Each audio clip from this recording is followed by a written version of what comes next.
গাইবান্ধা এবং কুড়িগ্রামের সীমান্তবর্তী যে দুটি উপজেলা রয়েছে সুন্দরগঞ্জ এবং চিলমারী, সেই সীমান্তবর্তী এলাকায় গত 4 তারিখের যে একটি তুচ্ছ ঘটনাকে কেন্দ্র করে গত দুদিন থেকে দুই এলাকার মধ্যে ব্যাপক সংঘর্ষে হচ্ছে আর কি।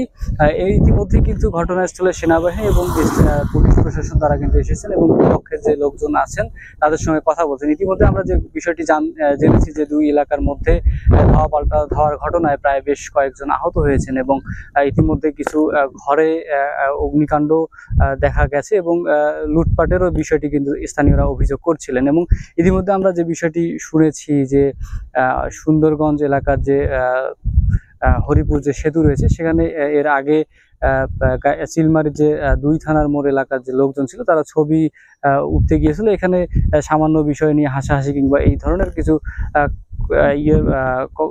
ঘটনার প্রেক্ষিতে কিন্তু ওই দিন যে হাতাহাতি ঘটনা ঘটেছিল এবং সেই ঘটনাকে ঘিরে কিন্তু দুই এলাকার মানুষের মধ্যে যে স্থানীয় যে যুবকরা রয়েছেন তাদের মধ্যে কিন্তু ব্যাপক যে সংঘর্ষ সেটি কিন্তু সৃষ্টি হয়েছে। এ নিয়ে কিন্তু আজকে সকাল থেকেই কিন্তু এই এলাকায় ধাওয়া পাল্টা দেওয়ার ঘটনা ঘটছে এবং আজকে যে বিষয়টি তার মধ্যে কিন্তু যে মারামারি যে ঘটনা সেটি কিন্তু লক্ষণীয় ছিল। পরে খবর পেয়ে আমরা যেটি স্থানীয় বা বিভিন্ন মাধ্যমে জানতে পেরেছি 999-এর যে পুলিশ সেবায় ফোন দিয়ে কিন্তু তাৎক্ষণিক চিলমারী থানা পুলিশকে এখানে পায়নি বলে এমনটিও কিন্তু অনেকেই মন্তব্য করেছেন, যেটি আমরা শুনেছি।